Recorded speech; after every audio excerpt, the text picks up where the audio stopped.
2015년 26회차 부동산학개론 기출문제 정리합니다.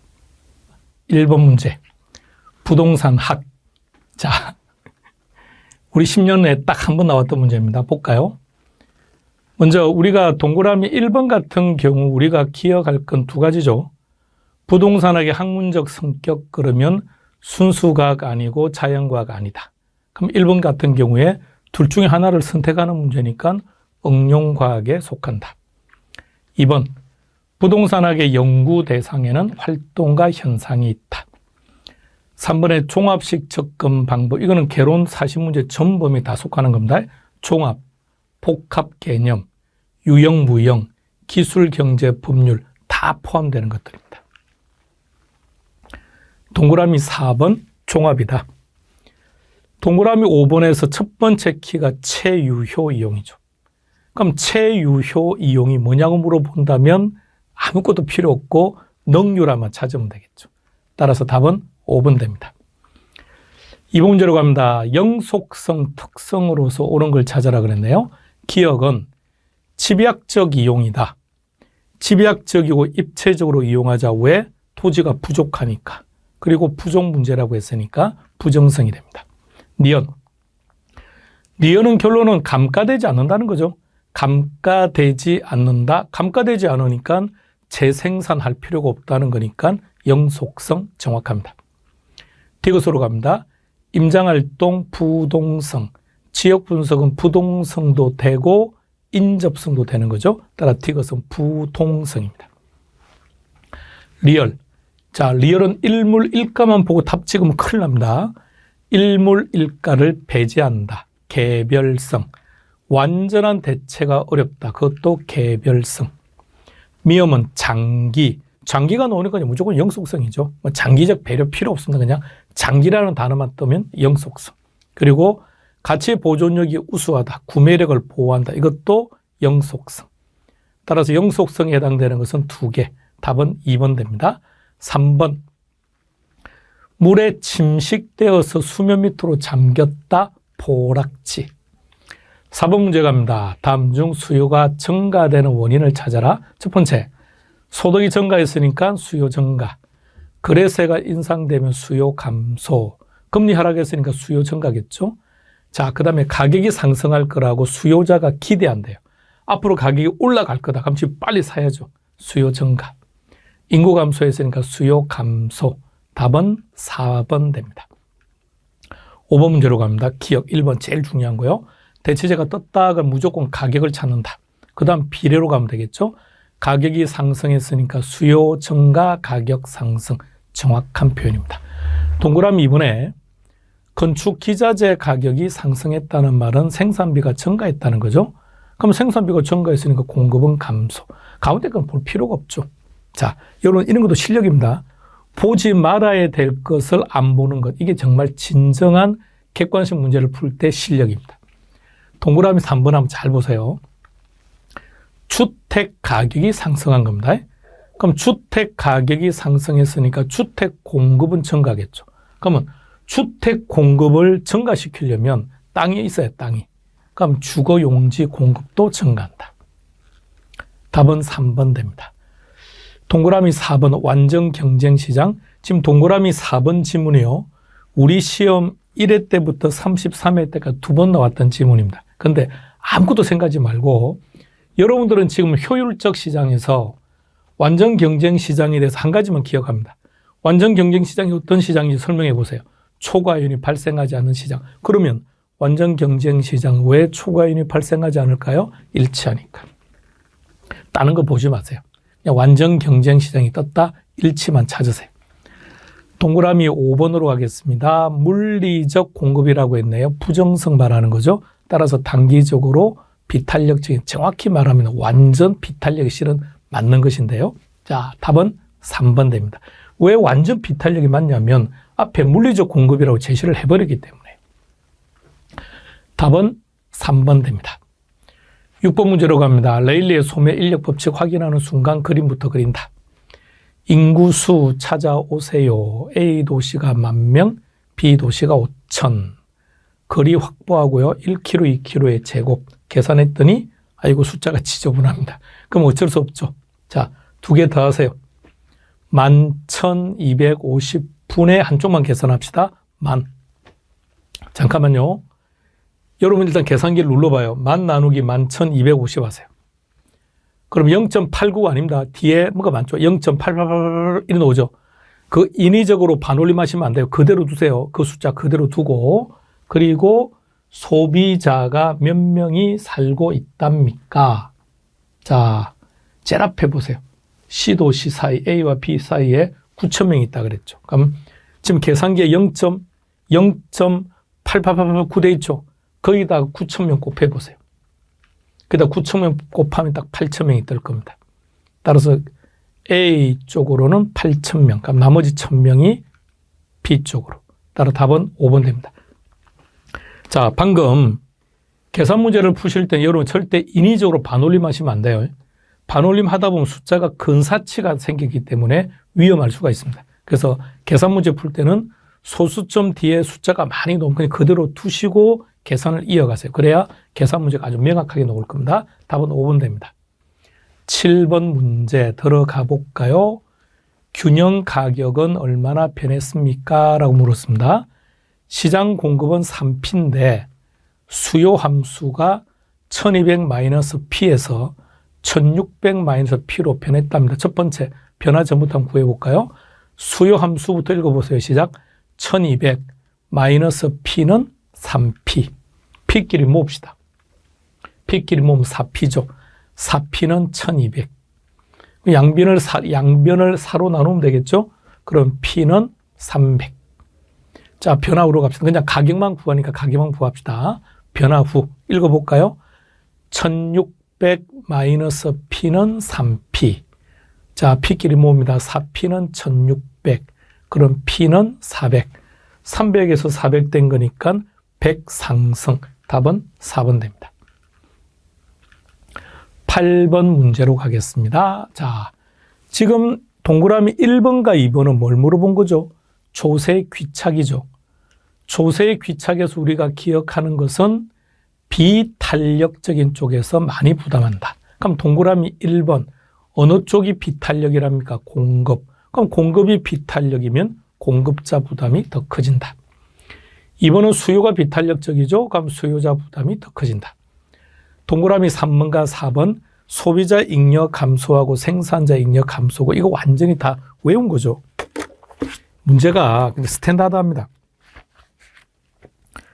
숫보기 59페이지. 숫보기 59페이지 위쪽에 그림요. 그 그림을 그냥 통째로 기억해 버리세요. 그냥. 똑같이 놓으니까. 자, 이렇게요. 세금을 부과하게 되면 정부의 세수는 많아지니까 정부는 좋아요. 그런데 그 세금의 일부는 공급자가 부담할 수밖에 없고 그 세금의 일부는 수요자가 부담할 수밖에 없어요.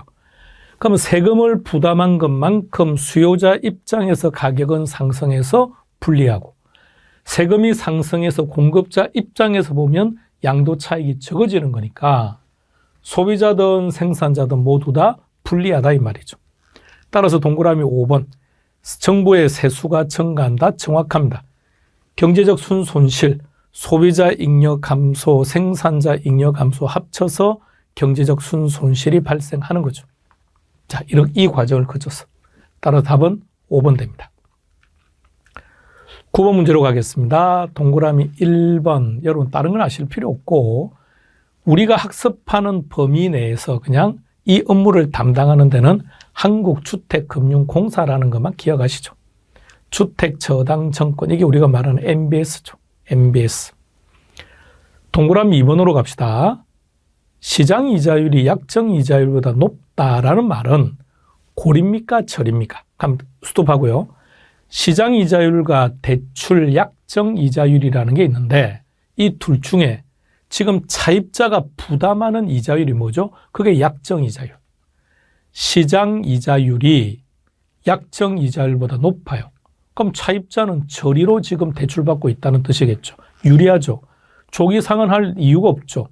조기 상환하면 불리하겠죠. 따라서 답은 2번 됩니다. 동그라미 3번 신디케이트 지분금융입니다. 동그라미 4번 부동산 금융. 그럼 첫 번째 키는 부동산, 두 번째는 자금을 조달한다. 다음 5번으로 갑니다. 프로젝트 파이낸싱. 원칙은 비소구이지만, 자, 이제는 조금만 더 정확하게 왜 제한적 소구금융을 만들었다고요? 사업주의 도덕적 해임 문제 때문에.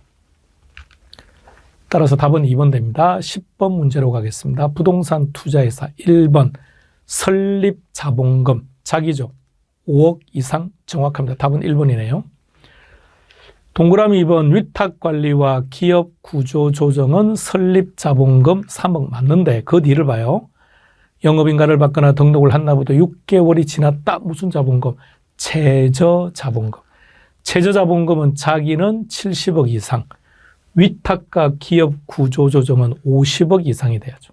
이 부분 때문에 X. 다음 3번으로 갑니다. 둘 다 실체 아니죠. 자기는 실체죠. 그리고 위탁과 기업구조조정은 페이퍼 컴퍼니니까 명목형이 됩니다. 동그라미 4번 우리식으로 갑니다. 본점 O, 지점 X, 직원 X, 상근임은 X. 그러면 본점 외에 지점을 설치할 수 없으며 직원을 고용하거나 상근임을 둘 수 없다. 이렇게 나와야 맞겠죠. 5번으로 갑니다. 부동산 투자회사 차입도 가능합니다. 사채 발행도 가능합니다. 사채도 발행할 수 있고 차입도 가능합니다. 11번 문제입니다. 뭘 구하라고 합니까? 저당 대부액. LTV는 60에 DTI는 40. LTV가 주어졌다는 얘기는 문제 어딘가에 부동산 가격이 있다 찾아옵니다. 3억. 다음 DTI가 주어졌다는 연봉이 주어져 있을 거라 5천 찾아오세요. 자, 우리한테 이거 구하랍니다. 시작할까요? 3억의 60%니까 1억 8천이 저당 대부액이니까 계산은 여기서 끝. 5천의 40% 하면 2천 되죠. 2천의 1억은 저당 지불액이죠. 저당 지불액 가지고 대부액 구하려면 저당 상수로 나눕니다. 둘 중에 작은 쪽이 답이니까 1억 8천이 답이 됩니다. 12번 문제입니다. 12번 문제를 만나면 두 가지를 빨리 검토하기로 했습니다. 원금 균등인지 원리금 균등인지를 빨리 확인하죠. 원금 균등이죠. 원금 균등일 때 특징은 원금과 이자를 따로따로 계산한다. 그런데 원리금 균등이란 특징이 뭐죠? 저당 대부액 곱하기 저당 상수는 저당 지불액을 먼저 계산을 해놓고 시작하는 거예요. 자, 그러니까 이제 전형적으로 가보자고요. 원리금 균등이면 문제를 읽는 게 아니라 저당 대부액 빌린 돈 곱하기 저당 상수는 저당 지불액을 만들어 놓고 그 다음부터 문제를 읽어보는 거고요. 원금 균등일 때는 원금이자 따로따로 이렇게 다 만들어 놓고 갑시다. 얼마를 빌린 겁니까? 2억. 상환기간이 20년이죠. 그럼 2억을 20년으로 나누면 돼요. 그럼 매년 20년 동안 1,000만 원은 변하는 게 없죠. 자, 이제 문제 찾아서 올라갑시다. 2회차 원리금 구하랍니다. 원리금이 뭐죠? 원금과 이자죠. 근데 원금은 이미 구해져 있네요. 그럼 2회차 이자만 구하면 돼요. 2회차라는 말은 한 번 상환했죠. 금액적으로 말하면 얼마를 상환한 거죠? 1,000만 원.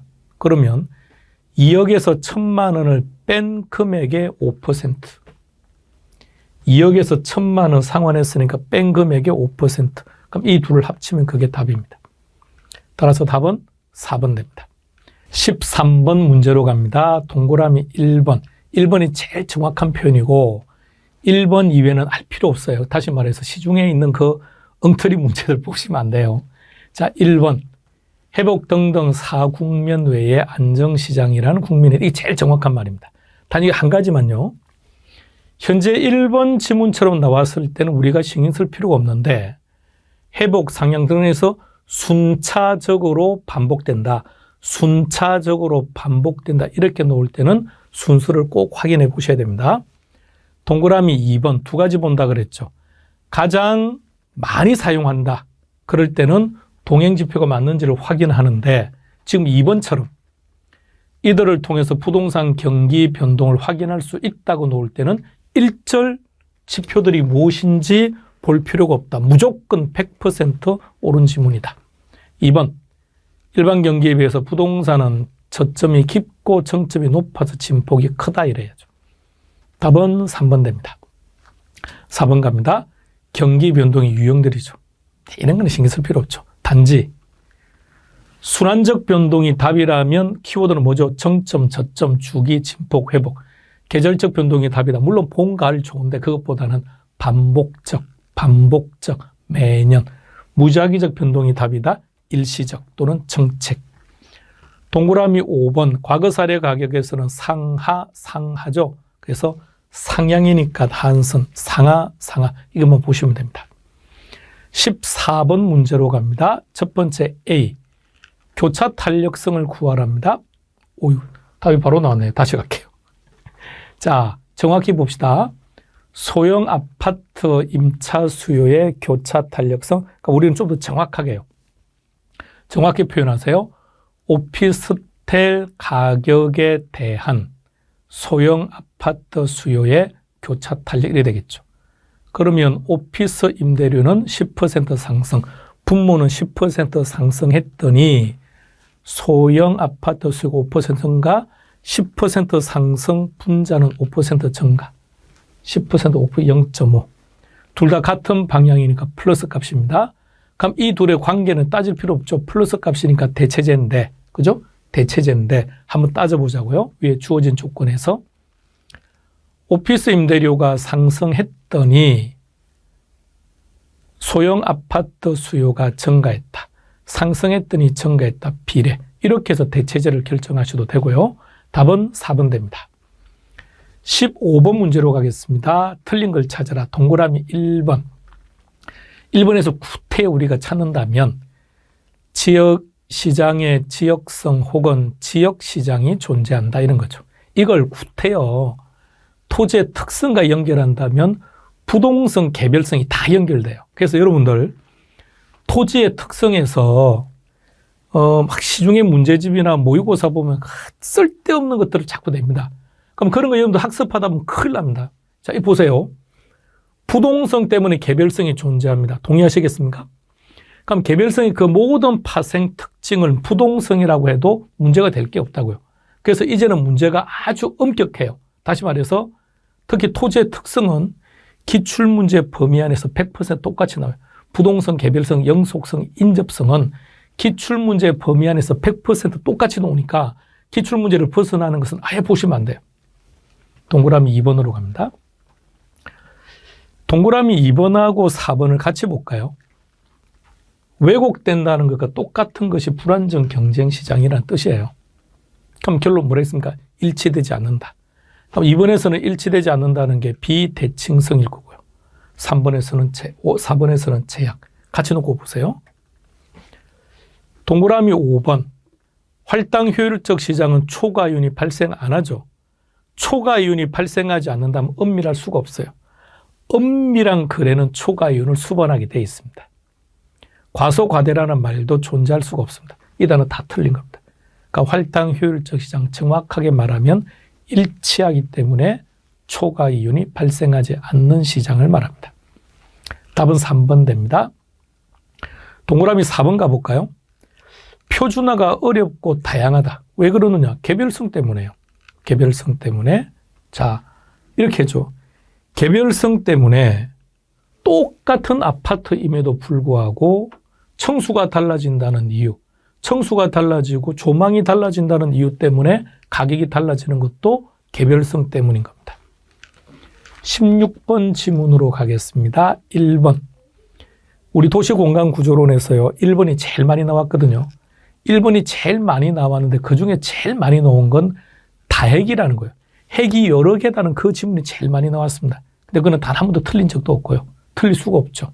그럼 이제 틀리게 출제하면 1번 같은 경우입니다. 상호 편익을 가져다 준다. 다른 말로 표현한다면 유사활동이죠. 유사활동 모이는 게 좋겠죠. 집적 지향성. 정확합니다. 저를 다른 말로 뭐라고 했습니까? 양립성. 양립성이라는 말도 적어놓고요. 2번. 알론소의 입찰 지대에서 우리가 기억할 말은 최고, 최대. 여기서는 가장 높다는 표현이 보이네요. 3번 갑니다. 헤이그의 마찰 비용. 무엇이 마찰한다는 거죠? 교통비와 지대가 마찰한다. 4번 갑니다. 리카도 차액 지대에서 지대 발생 원인 그러면 대표 두 가지죠. 첫 번째, 우등지 공급이 제한된다. 수확 체감. 5번으로 갑니다. 마샬의 지대죠. 일시적. 자, 먼저 마샬의 준지대에서는 두 가지만 기억하는 겁니다. 첫 번째, 준지대의 정의. 그러니까 풀네임으로 정확히 그냥 아예 기억해버리세요. 토지 이외의 고정 생산 요소에 기속되는 소득. 그리고 일시적이다. 정의는 정확합니다. 파레토 지대가 아니라 준지대라고 해야죠. 답은 5번 됩니다. 17번 문제로 들어가겠습니다. 1번. 부담금이나 보조금이라는 말이 나온 거 보니까 이것은 간접적 개입이라고 해야죠. 답은 1번. 정부가 시장에 개입하는 이유, 다른 말로 바꿔볼까요? 원인, 수단. 왜 원인, 이유, 그리고 근거입니다. 대립되는 말이 수단, 방법이고요. 왜 개입합니까? 그러면 일치하지 않는다. 일치하지 않는다는 말 보세요. 시장 실패, 그리고 시장의 안정을 위해서. 그러면 개입하기 전 지금 현 상태는 안정적이지 않다는 얘기죠. 일치하지 않는다는 개념으로 해결합시다. 개발 제한 구역은 무질서한 팽창을 억제하는 게 목적이다. 공공토지 비축, 토지은행이라고 하는 겁니다. 우리나라에 시행되고 있는 제도고 토지은행과 관련되는 법을 연결하면 공공토지 비축에 관한 법률, 공공토지 비축에 관한 법률에서 목적은 공익사업용지를 원활하게 공급할 수 있다는 것과 시장의 안정, 다시 말하면 가격을 안정시킬 수 있다는 얘기입니다. 5번 또 보는 거죠. 정부의 개입은 어쩔 수 없습니다. 사회적 후생 손실을 발생시키는 거죠. 근데 개입의 목적은 사회적 후생 편익을 위해서 개입을 하는 거예요. 근데 그 개입은 예상치 않은 문제, 정부 실패라고 하죠. 그래서 사회적 후생 손실을 발생시키게 된다. 18번 문제로 가겠습니다. 1번 지역지구제 똑같죠. 부의 외부 효과를 감소시킨다. 행정적이다. 법률적이다. 법적, 행정적 나오네요. 똑같은 얘기죠. 그 다음에 경제적이다. 효율적이다. 이런 표현들. 동그라미 3번으로 갑니다. 지역지구제. 지역지구제 그랬으니까 첫 번째. 지역지구제가 아니네요. 동그라미 3번은 지구단위 계획. 일단 무조건 일부라는 단어가 있어야만 되는 건 아닙니다. 그래서 지금 동그라미 3번은 일부라는 단어는 안 보이죠. 그러나 기능을 정진시키고 미관을 개선한다고 했기 때문에 옳은 지문입니다. 동그라미 4번. 어떤 지역은 상업 전용. 그러면 집가는 상승할 가능성이 많겠죠. 절대 농지 가격 떨어지겠죠. 이처럼 지역지구제는 지역 간 형평성을 무시하는 단점이 있습니다. 일단 5번에 이 말이 안 되는 게 자연환경보전지역은 도시지역 중에서 이렇게 돼버리면 용도지역 상호 간에도 중복 지정이 가능하다는 뜻이 되니까 말이 안 되는 소리죠. 도시지역이라는 단어가 없어져야 맞습니다. 답은 5번 됩니다. 19번 문제로 가겠습니다. 주택바우처. 현재 우리나라가 시행하고 있는 제도입니다. 임대료 보조 정책의 한 방법이고요. 동그라미 2번 말할 것도 없고요. 동그라미 3번으로 갑니다. 임대료 규제. 그러니까 임대료 정책에서 임대 규제 정책은 규제 임대료가 시장 임대료 높으면 아무런 변화 없고 낮으면 부정적인 변화인데 동그라미 3번 같은 경우는 아무런 말이 없죠. 즉 높다는 건지 낮다는 건지 말이 없을 때는 무조건 낮다는 뜻이라고요. 그럼 그 뒤에는 부정적인 변화가 나오면 되겠죠. 공급이 위축된다. 정확합니다. 그럼 동그라미 4번도 마찬가지죠. 임대료 규제니까 부정적인 질적 저하, 주거이동 저하. 답은 4번 됩니다. 5번 지문. 자, 표현을 잘 봐요. 그러니까 외울 필요 없다고 한 번 더 봅시다. 공공매입 임대주택을 먼저 만들어 놓고 이것 설명하기 위한 내용이 나오는 게 아니라 내용을 먼저 만들어 놓고 이 내용을 함축하는 제목을 정해 놓은 거예요. 그러면 쭉 읽으면 그냥 하나씩 나옵니다. 공공주택 사업자가, 그러니까 공공이죠. 직접 건설하지 않고 매매로, 그러니까 매입이죠. 공공 임대 사업을 하고 있는 거예요. 정확한 표현이죠. 따라서 답은 4번 됩니다. 20번 외부 효과 동그라미 1번 첫 번째 키 제3자 두 번째 의도하지 않은 그리고 대가를 주지도 받지도 않는다. 정확하네요. 2번 갑니다. 정의 외부 효과는 핀피죠. 제발 우리 마을에 들어오세요라는 말이고 님비는 제발 들어오지 말라는 얘기니까 부의 외부 효과가 되는 거죠. 님비를 핀피로 바꿉시다. 답은 2번 됩니다. 동그라미 3번에 쇼핑몰이 개발됨으로써 가격이 상승했습니다. 까지가 정의 외부 효과인 거죠. 다음 동그라미 4번으로 갑시다. 동그라미 4번. 부의 외부 효과를 발생시키는 시설에 대해서 부의 효과를 제거 또는 감소시키기 위한 사회적 비용이 발생할 수 있다. 당연한 얘기고요.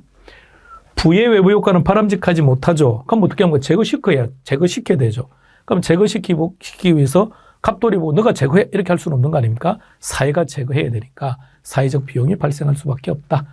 동그라미 5번 상충되었다. 부의 외부 효과가 발생한다. 21번 문제로 가보겠습니다. 기대 수익률과 위험에 대한 부분 동그라미 1번 기대 다 이렇게 두 가지 한 번 더요.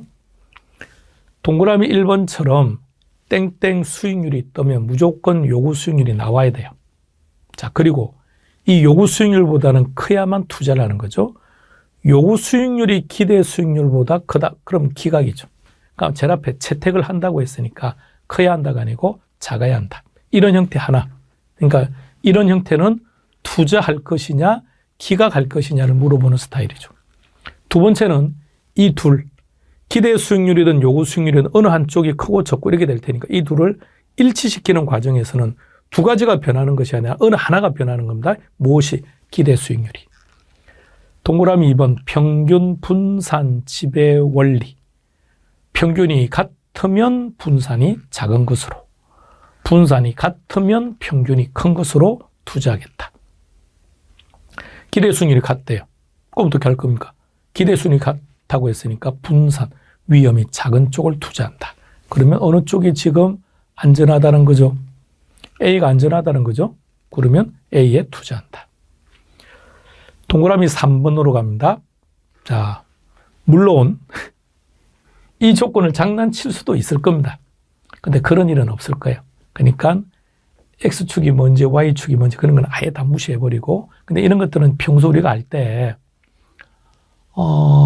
그래프 그렸던 거 여러분들 기억해 놓으면 제일 편한데 Y축 수익률, X축 위험 이런 것들이었습니다. 자, 여기서 제일 앞에 투자자가 위험을 회피한다. 이게 위험 회피형이죠. 위험 회피형일 때 무차별 곡선의 기울기는 급해진다. 자, 이 표현을 잘 봐요. 그래서 우리가 이렇게 표현했죠. 위험 선호, 위험 회피에서 어느 쪽에 곡선이 아래쪽이냐. 그러니까 그림 안 그릴게요. 우상향하는 곡선에 있어서 아래쪽이 위험 선호냐, 위쪽이 위험 선호냐면 위쪽이 위험 선호죠. 아래쪽 위험 회피죠. 그러니까 위쪽으로 올라가면 갈수록 기울기가 완만해지는 거 아닙니까? 숫보기 그림을 보겠습니다. 65페이지를 볼까요? 65페이지. 가운데 그 최적의 포트폴리오 그래프 한번 보세요. 거기서 효율적 투자선 빨간 선을 찾아보세요. A점에서 D점으로 E점으로 쑥 올라가죠. 그럼 거기서 A와 E 두 점만 가지고 얘기를 한다면 어느 쪽이 위험 선호? E. A는 위험 회피. 그러니까 위로 올라갈수록 기울기가 상대적으로 완만해지는 거죠. 그러니까 위험 회피형이 아래쪽이니까 기울기가 급해진다. 4번 갑니다. 기대 수익률. 수익과 위험은 어떤 관계? 정의 상관관계죠. 다음 5번으로 갑니다. 요구 수익률은 어떻게 구성된다고요? 무위험률 플러스 위험 할증률. 그러면 무위험률이 상승을 하든 위험 할증률이 상승을 하게 되면 요구 수익률은 상승한다. 22번 문제. 풀기로 했습니까? 넘어가기로 했습니까? 아니, 풀기로 했죠. 어떻게 하기로 했습니까? 5번만 딱 한다. 5번만 딱 풀고 그게 정답이면 5번 찍고 5번 풀었더니 정답이 아니다 그러면 4번 찍는 걸로 끝. 이렇게요. 자, 그럼 이제 한번 해보는 겁니다. 부채 감당률, 부채 서비스액에 대한 순영업 소득이죠. 자료 보시면 부채 서비스액은 4천 나와 있습니다. 우리는 순영업 소득을 구하면 되는데 바로 없네요. 그럼 잘 생각해 봐요. 순자가 뜨면 비용 차감인데 비용도 없고, 그 다음에 세전자죠. 세전자가 뜨면 부채 차감이죠. 그럼 잘 봐요. 세전자가 뜨면 부채 차감인데, 그럼 세전은 순영업 소득에서 부채를 뺀 거죠. 순영업 소득이 얼마인지 모르겠는데, 그래서 부채 4천을 뺀 게 6천이래요. 그럼 두 개 더해버리면 그게 순영업 소득이겠네요. 그럼 순영업 소득은 1억이고 부채 서비스액은 4천. 그러면 5번은 맞네요. 그럼 답은 4번이겠네요. 끝. 자, 4번이 왜 틀리는지는 해설 참조. 이렇게 답 찾는 연습만 합시다. 23번 문제로 가겠습니다. 1번 DCF. 그냥 그대로 읽으면 되겠네요. 투자 기간 동안 현금 흐름을 반영한다. 자, 할인 현금 수지 분석법 DCF라 그러죠. DCF는 화폐 시간 가치를 고려한다, 안 한다? 화폐 시간 가치를 고려하는 거죠. 따라서 그 부분 때문에 X. 답은 1번 됩니다. 2번. 회계적 이익률법은 일단 DCF 아니고, DCF가 아니라고 한다면 할인자가 붙거나 현가자가 붙었어야 되는데 안 붙었죠. 화폐 시간 가치 고려하지 않는다. 정확합니다. 동그라미 3번 순자가 뜨면 기준은, 순현재 가치가 뜨면 기준은 0. 수익성 지수는 기준이 1. 내부 수익률은 기준이 요구 수익률. 4번 갑니다. 민감도 분석이라고 했네요. 투입 요소 결과치. 근데 결과치가 안 보이는데요. 어디 있습니까? 순현재 가치가 결과치죠. 5번으로 갑니다. 순현재 가치가 투자 금액이 동일하고 순현재 가치가 모두 다 0보다 큰 두 개의 투자 대안을 지금 비교한대요. 그럼 기본적으로 순현재 가치는 0보다 크니까 각각은 투자 가능하다는 거죠. 그럼 그 중에 어디에 투자할 거냐? 부의 극대화를 기준으로 결정하면 되는 거죠. 정확한 표현입니다. 답은 1번. 24번으로 가겠습니다. 1번 지문에서 두 가지 좀 기억하십시오. 첫 번째, 인플레이션이나 경기 변동은 분산 투자를 하더라도 피할 수 없는 체계적 위험이라는 것 하나 기억하셔야 되고요. 자, 따라서 이들은 분산 투자를 하더라도 제거 불가능하다. 2번 갑니다. 상관계수가 1보다 작답니다. 상관계수의 값은 어떻게 되죠? 마이너스 1에서 플러스 1이죠. 플러스 1이 되면 어떻게 됩니까? 비체계적 위험은 전혀 감소할 수가 없다. 그렇다면 상관계수는 플러스 1만 아니면 되는 거예요. 플러스 1만 아니면 위험 절감 효과는 나타난다 그래야죠. 2번으로 가겠습니다. 서로 다른 방향. 서로 다른 방향이라는 것은 상관계수가 마이너스 쪽으로 간다는 뜻이겠죠. 따라 상관계수는 양의 값이 아니라 음의 값을 갖게 된다는 것이고, 이렇게 된다면, 즉 음수 값이 나온다면 위험 분산 효과는 커진다. 4번으로 갑니다. 최적의 포트폴리오. 어떻게 되죠? 효율적 투자성과 무차별 곡선이 만나는 접점이다. 5번. 투자 자산의 수를 늘리면 늘릴수록 통계학적으로 위험은 줄어듭니다. 근데 어떤 위험이 줄어든다는 거죠? 비체계적 위험. 체계적 위험이 아니라 비체계적 위험이. 그러면 비체계적 위험이 감소하게 되면 총위험도 감소하는 거죠. 총위험은 어떻게 구성됩니까? 체계적 위험 더하기 비체계적 위험이니까 이 체계적 위험은 어차피 감소를 못하는 거고, 따라서 비체계적 위험이 작아지면 총위험도 감소한다. 25번 화폐 시간 가치로 갑니다. 동그라미 1번 연금이라고 되어 있네요. 복리를 적용합니다. 동그라미 2번 항상 원리금 균등과 저당 상수가 한 세트죠. 3번에서 중요한 키를 찾으세요. 제일 중요한 거. 뭐라고요? 적립액, 적금액이죠. 어떤 금융계수? 감채기금. 감채기금. 동그라미 4번으로 갑니다.